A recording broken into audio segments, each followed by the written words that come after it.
What's up YouTube, Day of Heaven's Zephyr Games, bringing you my GOAT deck profile. Now, for those of you who don't know what GOAT was, GOAT is a format back in 2005, and as you can see, it revolved around Scapegoat. It's a very, very old kind of like style of play, you know, not this huge special summoning loads onto the board kind of mechanics.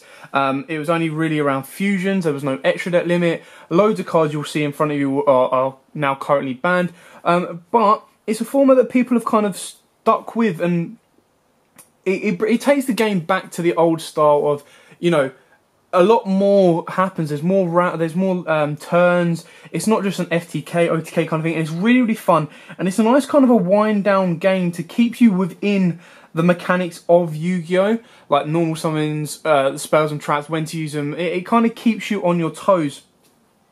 Which is why I highly advise that everyone kind of builds one. You can build a low rarity one quite cheaply. The only card that you'll struggle to get mainly will be Delinquent Duo, because it's only had 2 prints. However, you know, if you're only doing this with friends, they'll be having to proxy it and kind of play that way. Now, GOAT format, when we go through it, like I said, it takes back to the basics, and I highly recommend this. This was suggested to me 2 years ago when I went to my first regional, and basically someone said to me, you should be playing GOAT, or when you finish your tournament after day 1, day 2, whatever, you want to still be in the Yu-Gi-Oh mindset, but don't go home and play test on your deck, because you'll over test it, you'll lose yourself, you'll start getting frustrated with yourself. Go back, play a different game, play like people play scrap decks, people play Highlander decks. I highly advise playing GOAT decks because it still keeps you within the Yu-Gi-Oh mindset, but it's a lot of fun. It is so much fun, and it relaxes you. It lets you go back to the basics of Yu-Gi-Oh, and it's just so much fun. Now, people will kind of take the decks, making their own. There's a few little tweaks, some are really the same. But you know, each deck is different with its own personal touch. So without further ado, I'm going to crack straight into the deck profile for you and kind of show you my take on the GOAT build. So straight away, I play 2 Tsugumi. Now, I play 2 Tsugumi. This is a really cool card while it's around. The ability is when it's normal or flip face up, you target a face up monster on the field and change it to face down defense position. Once per turn during the end phase, if this card is normal or flip face up, return it to the hand because it's a spirit monster. Now, this has multiple uses. If you're going first, you can set this card, and when your opponent attacks into it, you book a moon their monster. You normal summon it, book a moon a monster. Or, if you're playing flip cards like I play Magician of Faith, you can normal summon your Tsugumi once you've already flipped out your Magician of Faith and flip it back face down, and then kind of get the effect off multiple times, which is really, really cool and helpful in the game. 2 Exarion Universe. Now, some people argue that this shouldn't be allowed because it came in basically 1 week. It was legal for a week of the GOAT format, and then the format changed. There's not an issue if you're one of them strict people that are like, I don't want this in my GOAT deck, I want to go original. You can take him out, it's quite easy to do so. I personally say, even though he was legal for GOAT for a week, he's still technically legal in GOAT. And obviously he's massively helpful because he does piercing battle damage. So when your opponent activates Scapegoat, the tokens are going to be 0 in defense, so he's just going to pierce right through them. The only other tour that I play is Magician of Faith. Now, there are other cards that other flip cards that people play. They're just a little bit harder to get hold of. You've got the one that flips and gives you a draw, and then you've got ones that are also you flip, you mill until you find a spell. And because my deck's quite spell heavy, it'd be nice to get that in there. I just need to get hold of them, to be honest. But Magician of Faith is pretty much your staple card because you play stuff like Pot of Greed, Grateful Charity, Snatch Steal, Regeki Break and stuff like that. Because things like Dark Hole and Regeki were banned, Magician of Faith is massively, massively important in the deck. Now to your one-offs. Sinister Serpent. Now, I wouldn't say Sinister Serpent is busted in any way, in the sense that all it really does is it allows you to pay cost turn 1, or 1 turn, and then get that cost back. So, for example, in the modern age, if we had this with Twin Twister, you would pitch this off a Twin Twister, and then get this back during your next standby phase. In the GOAT format, it was really, really cool for Graceful Charity. Now, the combo is discussing if you Graceful Charity or Pot of Greed into Graceful Charity or Pot of Greed, and then have Sinister Serpent as one of your discard folders for your Graceful Charity, it's kind of like a free discard. It's quite nice and easy, so you're technically +1 more from that draw anyway. Next up, I like playing Spirit Reaper, purely because it's quite a pain for people to try and get round. They either have to use their Thousand Eyes Restrict, or they have to use like Regeki Breaks, or just other stuff to get rid of him, because he's quite an annoyance when he sits on board. Not a lot of many people play this card, but I still think he's a really, really nice kind of card to put there let your opponent attack into it, and he's kind of nice because then you can sub him up and move on.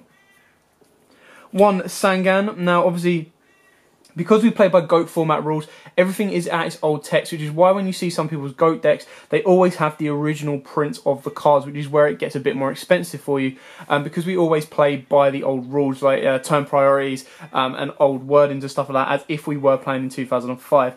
However, like I said, Exarion Universe got a nice reprint in the structure deck for Link structure decks. Sangans have many reprints, Spirit Reapers have preprints, so is Sinister Serpent, Magician of Faces are always there, and Tsugumi as well. So they're all relatively easy to get hold of. 1 Breaker the Magical Warrior, because there is quite a lot of back row in the sense, more spells than actual traps, but the traps that you do play are always important, so Breaker is a nice little out to them. Tribe Infecting Virus, this is another one that is probably stuck in the ban list in a sense. You discard 1 card from your hand and declare 1 type of monster to destroy it, or face-up monsters as declared type on on both sides of the field. So it's kind of like a dark hole, but specifically targets certain types. It's still a very, very cool card. I don't know how effective it will be in today's meta. It'll be nice to see if it does come off the ban list, but still. I like playing 1 Don Zalug. Now you can play a more heavy warrior build and play stuff like Rhoda in the deck. Again, Rhoda was at 1, I believe. So, but you've got Exarion Universe and Don Zalug, and you can play Don Zalug at more than 1. At 1, I think he's really, really cool because he kind of pitches 1 from your opponent's hand, or he can send the top 2 cards of your opponent's deck to the graveyard when he does battle damage. DD Warrior Lady, she's kind of like your out to everything, like the Jinzos, your Parashonites, your BLSs, stuff like that. So she's a really, really nice card to kind of have. Azura Priest. Now this card, again, because it's a spirit, it returns to the hand during the end phase. However, when your opponent activates Scapegoats, you bring out an Azura Priest, and Azura Priest can clear all those tokens out so they don't have as much defense anymore left, and you can kind of beat through. And that's kind of how you clear off a Scapegoat with 1 card. Your Air Knight Parashonite. Now this card is awesome. Obviously, again, with tokens, it does pierce and battle damage, and then you get to draw a card. So he's like an Exarion Knight, but better with the pierce and draw. Again, he's another one that's quite interesting as to why he's still on the ban list, and how much he would be used during the ban list. But again, at GOAT, he was still incredibly strong. You then wrap it up with a Jinzo, so strong. Yes, there's, like I said, the traps that you use are so specific that locking them out with Jinzo is always really important. But each GOAT deck has their natural outs to Jinzo as well, with stuff such as DD Warrior Lady, Tribe Infecting Virus, and then like Book of Moons and stuff like that. Our last monster is Blackluster Soldier, Envoy of the Beginning. Quite a lot of your fusion monsters are darks and lights as well, so it helps contribute towards his ability. And he was kind of like the game state winner back in the day, and he does change the game massively when you're playing GOAT format. Now onto the spells. It's not a GOAT deck without triple Scapegoat. Not much more needs to be said about this. People are using it or thinking about using it nowadays when Gofu gets hit for links. However, back in Scapegoat format, it was during your opponent's end phase, activate Scapegoat, or during your opponent's battle phase, activate Scapegoat if you wasn't worried about piercing, to kind of protect yourself and move on. And then you would combo it off nicely with Metamorphosis, which again is also banned, because you would then turn a Scapegoat token into a Thousand Eyes Restrict, steal an opponent's monster and kind of circle around that way. Metamorphosis is awesome. You target off on your side of the field or tribute, basically. And you see it's that old, it's actually got a magic card rather than spell card. But yeah, you tribute 1 monster on your side of the field, and special summon 1 fusion monster with the same level and face out tap position from the graveyard. So it's really, really cool. Double Nobleman of Crossout. This is to hit your opponent's face down flip monsters, or just generally face down monsters. So they're Spirit Reapers, they're Magicians of Face, stuff like that if you don't want them to get their flip effects off. Double Book of Moon. Book of Moon was at 3, so you can play 3 if you want. I side the 3rd in. Book of Moon, like I said, is your out to Jinzo, and it's still incredibly cool. 1 Premature Burial, your monster reborn with an 800 life point cost. And then your disgusting draw combo of Pot of Greed and Graceful Charity. Like I said, playing one of these into the other is just, it's beautiful. The 1 MST, again to deal with some of those back rows. The 1 Snatch Steal, which came back for 1 format, but then only lost 1 ban list. Still very, very cool because it was legal back in the day. It's awesome to use. United We Stand, sorry. Massively helpful. Boost over your Sangan. Like, to get a Sangan on board that could beat over a Jinzo is always funny to watch. Lightning Vortex to sometimes deal with those irritating boards, like if your opponent sets up Thousand Eyes Restrict that you can't deal with, or Spirit Reapers and stuff like that. You kind of just like Lightning Vortex them and kind of clear it off. You want Heavy Storm, which is why this is one of massive lessons learned. Never set 5 and pass in GOAT format. You set 5 and pass, they might, 9 times out of 10, they'll have a Heavy Storm to clear it all out. And you only play 6 traps anyway, so losing all of those is a bit of a pain in the ass. And then finally, the Delinquent Duo. I understand why this is still banned. You pay 1,000 life points and you pitch 2 from your opponent's hand. So, you know, that's completely understandable. Now onto our traps. Like I said, very straightforward on our 6. We play a Dust Tornado, Ring of Destruction, old kind of wording as well, so it doesn't need to be less than your opponent's life, more than your opponent's life, anything like that. You just hit them with a Ring of Destruction, that's your game.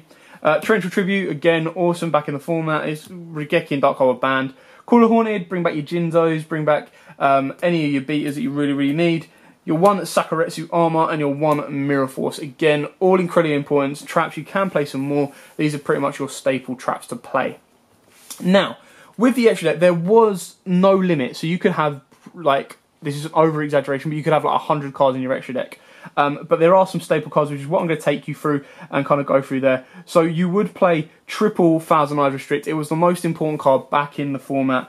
So definitely play triple of this. Your obviously your numbers of your cards, you can play threes of everything if you want. But these are kind of like the main cards that I say you probably need to get hold of first, and then kind of work around that way. So I've got a couple of level 3s. Just to help you cycle around your Ghost Troopers when they're dead, or get your Sangans off the board, because it was an old wording of Sangans, so when it's sent you get the search off. Darkfire Dragon for your level 4s with the Karbalana Light Warrior. God, I can't even speak now. Musician Kings.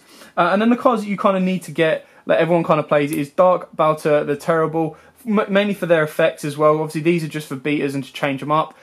Reaper of Nightmares, on the Nightmare, sorry. And Fiend Skull Dragon, and Dark Blade Dragon Knight. These are kind of like the staple cards that you'll get and play. Like I said, you mainly revolve around Thousand Eyes Restrict. These are probably like 1 in every 2-3 games, because you're going to be touching these out for your Parasha Knights and stuff like that. You don't have as many targets for these, but you have more targets for your Thousand Eyes Restrict, especially with the tokens.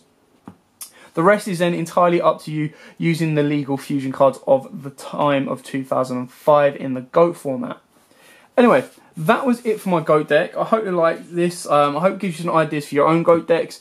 I absolutely love playing this format. It's so fun. It kind of takes your mind off of everything that's going on. If ever a format gets stale or dry, and it's like it is at the moment with like Zoos and Dracos, and you're just like, oh, I want something different, build a GOAT deck. I guarantee you, when you go to like regionals or locals, anything like that, there will be someone else that has a GOAT deck that will be more than happy to give you a game, and it is incredibly fun going back to the old school ways of Yu-Gi-Oh!